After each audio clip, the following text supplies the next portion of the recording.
Hi guys, so the interface that I will be analyzing for you today is called Vimeo. Vimeo is a video sharing website that allows you to upload, share, and view the videos of others. It's fairly new. It was founded in 2004 and it attracts over 100 million viewers per month. Something that I want to start with was just what caught my eye when I first made this account. To your right, it's so easy to upload a video. To your left, it's so easy to navigate from the news feed, your videos, to look for other videos, to search. And I think that that is helpful for a lot of people, especially in 2015. People want things to be easy, and I found that that was an interesting way to attract traffic to the site. Furthermore, what really caught my eye was the interaction that I think viewers have on this site. Specifically the Explore Vimeo section of the newsfeed. This section, as you can see, videos on demand, staff picks, channels, groups, categories. It makes it so easy for you to find exactly what you're looking for in such a broad category. But what I really want to talk about is groups, the groups function. The way they describe it up here, groups are communities and conversations around videos and other things that people like. Makes sense. But when I analyzed this, I was thinking, this is avoiding crap detection. HD travel videos, music videos, HD extreme sports. You get exactly what you're looking for. You get what the people you follow have been watching. You're getting the popular content that is more than likely what you're interested in, based on what you upload and who you follow. So in a way, you're avoiding the crap that we often see on the internet. In addition, this website allows for people to find new things every single time that they log on. The importance of, I think, the staff picks are they change every single day. You can see this was uploaded just an hour ago. Every single day they're different, and not only that, they are completely unrelated. So I find that important to acknowledge, especially since we read a piece on, it was called "The Web We Have to Save," and the author talked about how on the internet the things that go viral are the same popular, habitually seen stuff, and there's a lot of great things being buried on the internet. So I think the staff picks allow for viewers to get the most out of using the site. Not only that, and not everything is random, they also give you the option to choose. There's channels you can search, just like similar to YouTube. But something that's not similar to YouTube that I find very important to note is when you play a video, you let it buffer for a second. But what I find to be a huge deal is there are no advertisements. You see that? It just started on its own. And I know a lot of people get frustrated on YouTube and other sites, and I think that allows Vimeo to have a large advantage.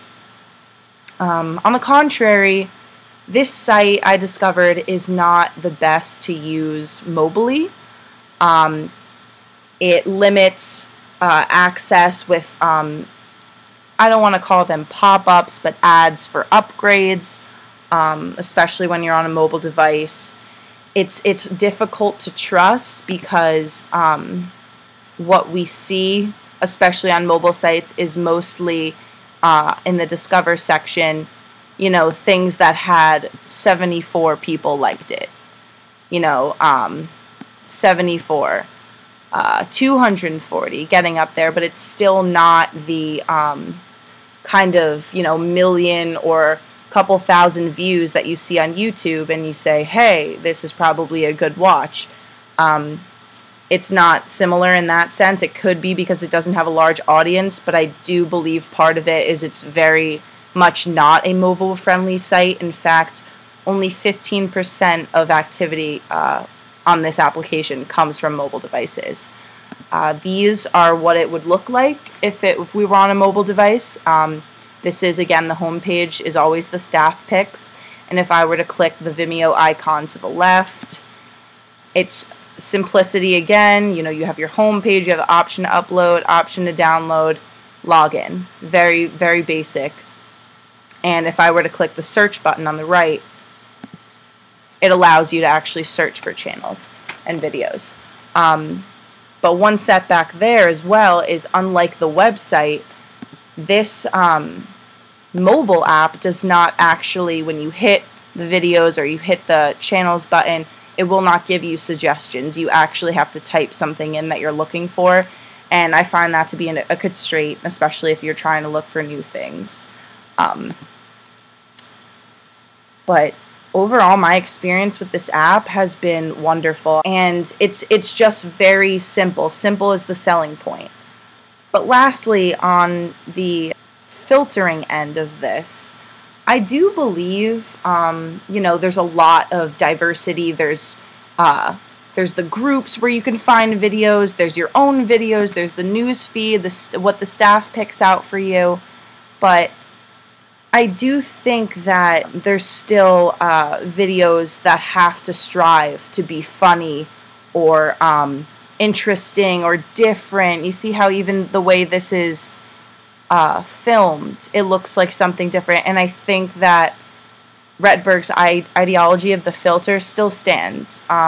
It may not be as clear-cut as a Photoshop application or what have you, but it still lies beyond what everyone puts forward and just exactly how they produce these films. But I'll have to disagree in the end with the web we have to save. I think that sometimes you can get diverse content in one spot, and Vimeo is a perfect example of that. It provides out of the ordinary stuff, and no advertisements to get in your way, and everything is very straightforward. I personally like it. I will more than likely keep this account. And I would recommend it to a friend, and I just think it's exactly what one could be looking for in a video sharing website.